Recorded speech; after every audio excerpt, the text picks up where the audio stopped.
Yes guys, welcome back to another video. Welcome to the George Benson football channel for a little bit of Chelsea news for you guys today. I've not spoken yet on the channel about Anthony Gordon. We're going to take a little look at Anthony Gordon, Chelsea's interest, Everton's persistence with saying that it's going to take around £50 million.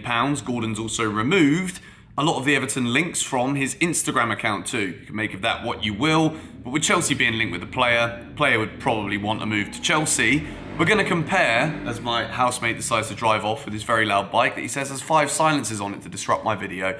Before we do get into any of this though, I want to ask you guys to subscribe to the George Benson football channel if you haven't already done so. Yesterday, I said that there's a lot of people that still watch these videos that aren't subscribed, and then we gained a couple of extra 100 subscribers. So if you do enjoy the Chelsea news, the match reviews, the previews, if I ever get round to doing them again, which I will be, from this weekend, then make sure you're subbed, and if you can, hit the like button on today's video. We're going to start by taking a little look at a striker with a 150 million euro release clause. He's a Portuguese forward who goes by the name of Rafael Leao.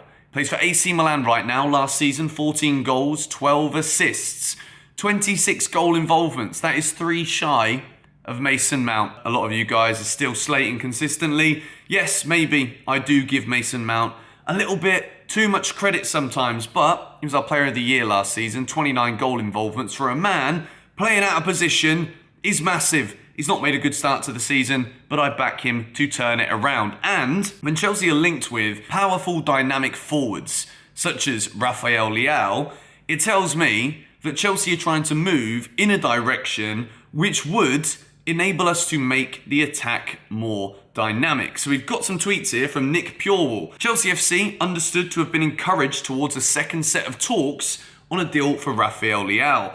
A deal for the AC Milan forward this summer still seems a tall order for Chelsea.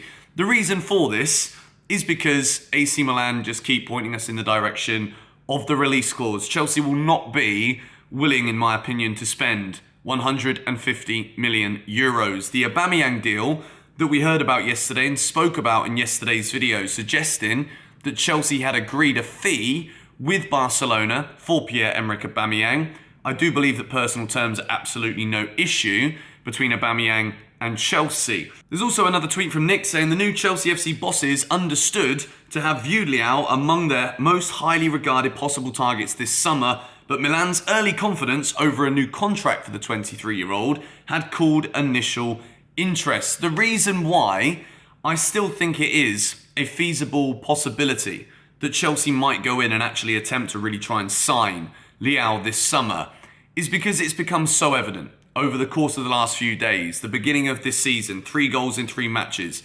negative goal difference as of right now.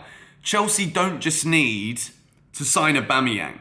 If we're looking at the long-term future of how we continue to build this football team, Todd Boehly this summer has been throwing money at Thomas Tuchel, throwing money on new signings, not just for now, but also for the future. Leao is only 23 years of age.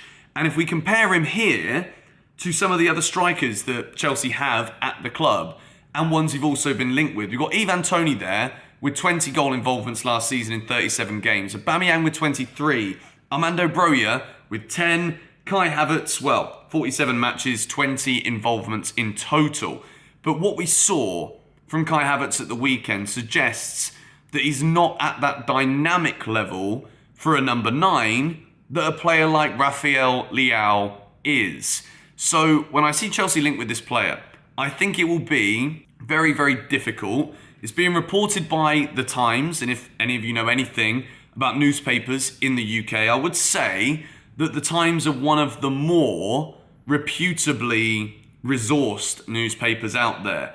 We move into the next story regarding Anthony Gordon. Now, I want to talk a little bit with comparisons between Chelsea's current wingers and Anthony Gordon, because Chelsea's interest in Anthony Gordon is a little bit confusing for me, but at the same time, when you watch him play, I don't know if you guys have seen any of Everton's football so far this season, but Anthony Gordon is an explosive player.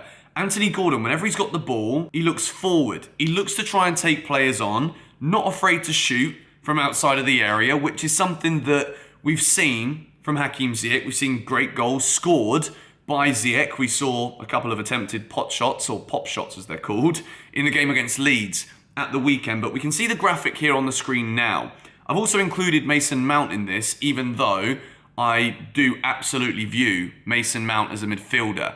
But he has been playing in more of a wing-esque position if you look at the way Chelsea line up. Ziyech, 44 games last season. This is all competitions. 8 goals, 6 assists.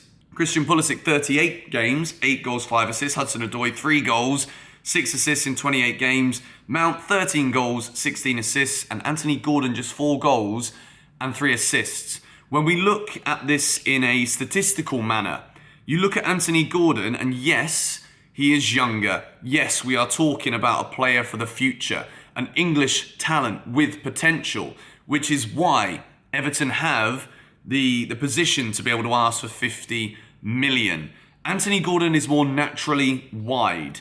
And I think when we look at the Chelsea attack right now, Christian Pulisic is best deployed on the left wing. Do we always see him playing in that position? No. Callum Hudson-Odoi, exactly the same with him. We've seen these two players being used, which is why these stats are slightly distorted, because they were used as wing-backs at times last season, which is out of position again. Now, this can always go back to criticism towards Tuchel, which we discussed in yesterday's video, where, yes, what do you expect to get beaten heavily sometimes by teams when you are playing players out of position?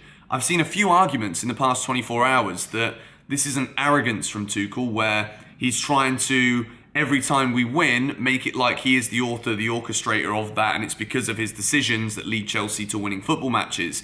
The same has to be looked at when we lose. So at the moment, I think a lot of Chelsea fans, if not all Chelsea fans, from the comments I've read on videos, we need players to be playing in their natural positions.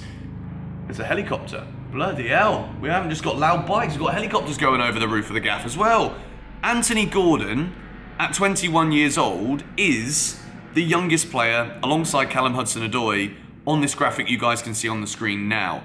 And I think Chelsea are going for Gordon for the main reason that Thomas Tuchel isn't confident in the class and ability of Hudson-Odoi, Pulisic, and Hakim Ziyech looks likely to go back to Ajax or move away in the coming days. So when we look at Chelsea signing Aubameyang, we bring it back to Rafael Leao. That one is very unlikely due to the significant offer that it would require for Chelsea to get his signature. He's not signed a new deal at AC Milan, which does fill me with a bit of optimism that we can do this. But when we're also looking at Wesley Fofana for a fee of around 80 million, Aubameyang's going to be on massive wages, Gordon for 50 odd million as well, including the probable structure of the deal would mean that Everton would receive more than 50 million because Chelsea would want to pay a little bit up front with add-ons that would take it above that 50 million valuation that Everton have. When I look at this, I think Gordon's a very exciting player, but do I think he significantly steps up above the options that we have now?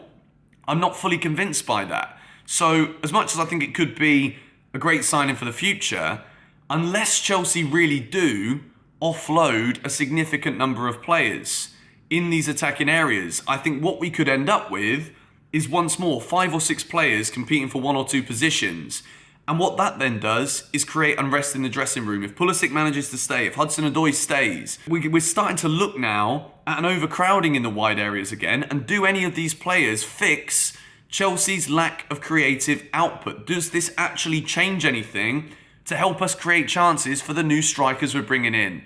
At this moment, I think the only way that Anthony Gordon comes in is if at least 2 of the players on the screen leave. Mason Mount's not going anywhere, we know that. So it would have to be Ziyech and 1 of Hudson-Odoi or Christian Pulisic that would leave the club. Otherwise, I don't see Chelsea really pushing for Anthony Gordon. Will we still go for Frenkie de Jong? All of these talks regarding Frenkie de Jong have kind of cooled over the past couple of days. But I do believe, I'm going to make a prediction now, and I want to know your thoughts, realistically, in the comments down below. We've talked about Leao and Gordon today. Who do you think Chelsea are going to sign between now and the end of this window? I believe we'll make 3 signings.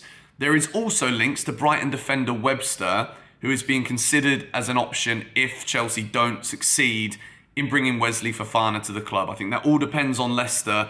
And I think Brendan Rodgers will have the final say in this one. If he looks at the team, he looks at the way they've played in the opening couple of games. Yeah, they're scoring goals, but they're conceding a lot too. So will he want Fofana to go as their best centre-back, even though Fofana wants to go?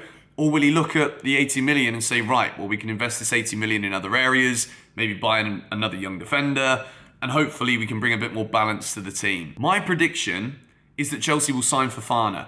I don't think Leao's going to come. I think Gordon is an option that we could see come into the club. And the third player that we're going to sign, I think, is going to be Aubameyang. My prediction, Aubameyang, Gordon, Fofana. And if that is the three signings that we see Chelsea finish with here in this transfer window, I think it's good. It would be amazing if Rafael Leao manages to come in as well. I think at some point in this video I called him Fernando. I don't know why I called him Fernando. If I did, then I do apologise. It's Rafael Leao. If I got it wrong, I'm very, very sorry. And if I didn't, then I don't know why I thought I called him Fernando.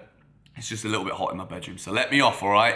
But anyway, gonna wrap up this video here. Let me know your thoughts on Leao. Is this one that we should maybe focus on in January, if we're desperate come January and we haven't solved the problem with Aubameyang? Or do we test AC Milan's resolve in the summer when the player is more likely to push for a move away if he doesn't sign a new deal? Please let me know your thoughts in the comments down below on Anthony Gordon and Rafael Leao. And if there is any movements and any developments in any other Chelsea transfer news across the rest of this day, I will be sure to upload yet another video for you guys later on today. Come on, you Blues.